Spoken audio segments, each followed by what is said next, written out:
Hello, and welcome to Africa, this enormous and astonishing continent. South Africa, to be more precise, just a short drive outside Johannesburg. And I'm here to talk to a remarkable man, Credo Mutwa. When I first came to South Africa about 18 months ago, within 2 or 3 days, I was introduced to Credo Mutwa. I'd never heard of him at the time, but from the moment I met him, I didn't stop listening and he didn't stop talking for at least 5 hours. And within the first few minutes, I realized I wasn't just in the presence here of a man of great knowledge, and he's certainly that. I was in the presence of a genius, a unique human being.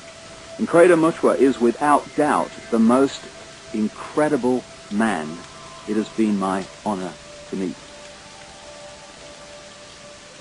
Credo is what some people around the world call a shaman, and some deeply, deeply ignorant people call a witch doctor. And to give him his official title, he's a Sanusi in the Zulu nation.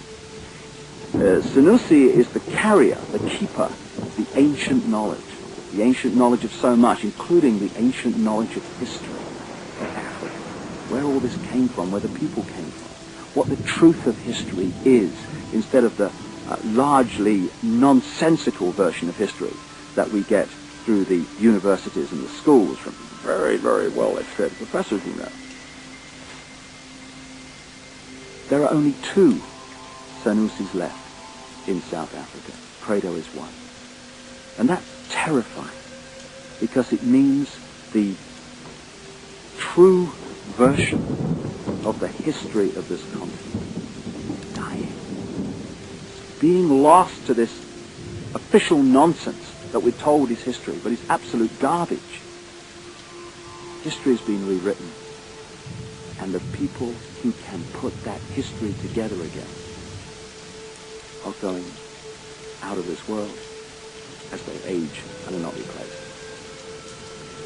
So you're about to have, as I have, the enormous privilege of hearing this man talk and seeing his knowledge preserved for as long as the electronic medium exists.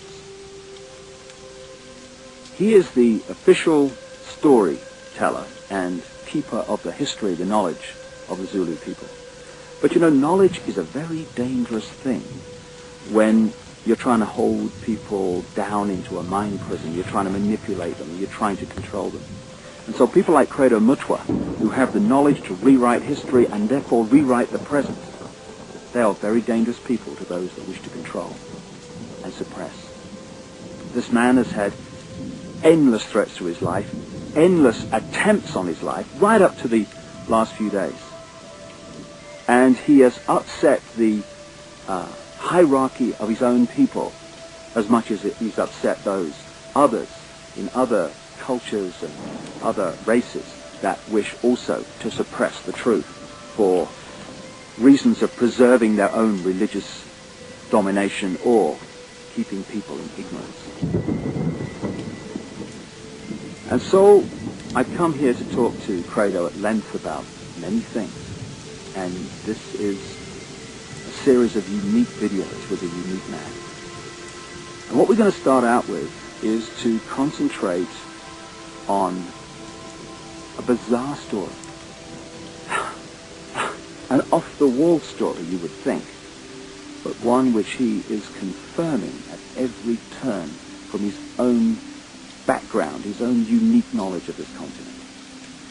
Over the last few years, as I've been trying to uncover how the world's controlled by a few people, which it is, and who those people are, it has emerged from my research that, bizarre as it may seem, a reptilian race from another world, interbred with humanity in the far ancient world, creating hybrid crossbreed bloodlines. You see references to these in the Old Testament and into the endless of the ancient texts. In the Old Testament it talks about the sons of God, which in the original is sons of the gods, plural, interbreeding with the daughters of men to create the hybrid race, the Nephilim.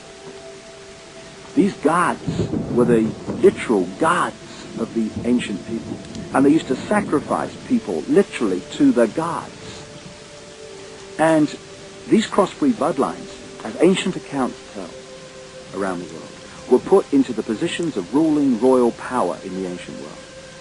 And then, as is happening today, when you do the genealogy of the ruling families and the ruling positions of power in the world, be they the 42 presidents of the United States up to Bill Clinton, be they the British royal family, be the aristocracy of Europe, any of these key ruling elites, the top of the banking system, the top of the global business system, you hit the family lines which go back to these same ruling lines of the ancient world, royal lines, that the ancient accounts say were the crossbreeds between humanity and these reptilian guys. In other words, a reptilian extraterrestrial race has been controlling planet Earth for thousands of years to this day and putting its genetic compatible bloodlines into the positions of power as presidents, prime ministers, banking leaders, business leaders, etc. And this explains so many things, where we get the divine right of kings from, the divine right to rule because of the bloodline, the genetics. Why these ruling families of the aristocracy and the royal families have always incessantly interbred with each other, just as the Eastern establishment families of the United States do, that produce so many presidents and banking leaders and administrators of government in the United States. And astonishingly, bizarre as I keep saying, and seemingly ridiculous as this story may be from our conditioned perspective of life and reality, when I started talking to Credo Mutwa from his African experience and knowledge of the most staggering depths and variety, he tells exactly the same story that I have uncovered around the world, exactly in great detail. And if Africa and the world is ever going to be free, and we are, then they have to listen to this story. And they have to listen to it now. I started out by talking to Credo about the origin of the knowledge that he is about to share with us for the first time in so many cases. Because this is the knowledge that only initiates normally get. But as Credo says, the world needs to know this. And so, this is a unique video. And this is a unique man. And like I say, I asked him first about the origin of the knowledge that he's about to pass on.